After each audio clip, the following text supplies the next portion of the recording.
We give 80% of our profits back to the community.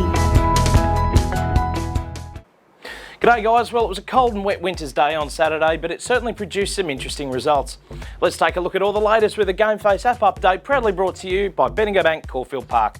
Now remember, just by getting an obligation-free insurance comparison, you can go into the draw to win some grouse prizes, including a $500 Flight Centre gift card, so contact the team at Bendigo Bank, Caulfield Park to find out more. In Division 1, and East Malvern knocked Cheltenham from top spot after a 2-point victory down at the Zoo. It was tied all day in a low-scoring contest before Mackenzie Bristow slotted the match winner late in the final term to give his side a thrilling win. Dingley, they've claimed pole position on the ladder following a 30-point victory over rivals Mordialloc at Ben Kavanagh. Meanwhile, Bentley upset St Kilda City by just 5 points in a nail-biter at the Peanut Farm, a result that all but dashes the Saints' finals hopes. St Paul's and Port Colts were the other winners. Now, there were some low scores and lopsided results, unfortunately, in the Magoos, with the Panthers, the Colts, the Dingoes and the Demons all on the winners list. Meanwhile, Oakley District's victory over a depleted St Paul's outfit was a body blow to the Doggies' finals hopes. In the goal-kicking leaderboard, and Will McTaggart's goalless outing sees Dingo Dan Farmer claim outright top billing on 41, just one goal ahead of the Cheltenham big man. Reigning Super Boot winner Steve Muller rounds out the podium on 39, and it looks like a tight race for the finish line. Yanni Balalis remains out in front in the reserves goal kicking on 35. In second division, and the third place Murrumbina were made to work hard for the 4 points over a competitive East Brighton in tough conditions down at the Bena Arena. While a 4-1 final term saw the Borough beat the Bears down at the Cave. Doveton, Hampton and Springvale, they were also comfortable winners in their games. And there were some blowouts across the board in the Scoobies, unfortunately, with all higher ranked sides recording big victories.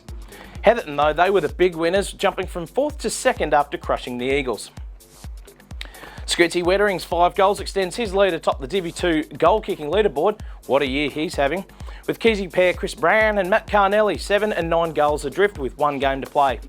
Tunner Josh Abella leads the way in the seconds with 59 snags. Division 3 saw a big upset this week with the boys from the base at Cerberus rolling the Rockets for their first win of the year in a low-scoring contest. They'd lost 16 straight since their Div 4 flag last year, so well done to the Doggies. That causes some major problems now for Black Rock, unfortunately, who now face an uphill battle to keep 4th spot. In other games, Hampton Park belted the Falcons, while Clayton survived a scare from a fast-finishing Ashwood, scraping home by the barest of margins to reclaim 2nd spot. Plenty of action in the seconds this week, with Endeavour Hills trumping the Redbacks by 5 points to secure the minor premiership. The Woods knocked the Clays over to jump into 4th spot, while the Jets, they were just too good for the Dogs. The senior goal-kicking leaderboard saw little movement this week. Redback Peter Dye looks like he's going to walk it in. He's got 62 goals and he's 12 majors ahead of Falcon Jared Marola.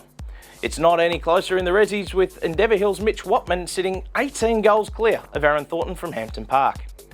Now, the draw was a big talking point in Div 4 this week, with Moorabbin and Frankston unable to be split after 4 quarters of footy. And it's a vitally important 2 points for the Kangas, who are now in the box seat for a finals berth, while Frankston now miss out on the double chance, unfortunately. In other results, Hallam thrashed Dandenong, South Yarra were too good for CPL, and Lyndhurst kept the Pumas goalless in their big win under lights.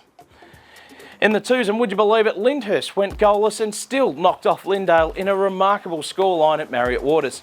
Conditions, though, it must be said, were horrific by all accounts, with torrential rain making it tough for both players and spectators alike. The Hawks, Dolphins and the Yarras were the easy victors in the other games.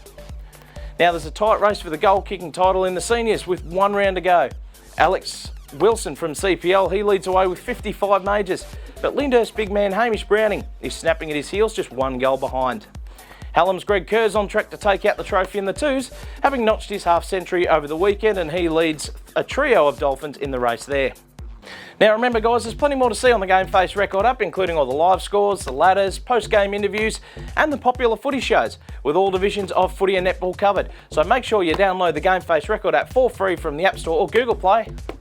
Get your GameFace on. Get your GameFace on.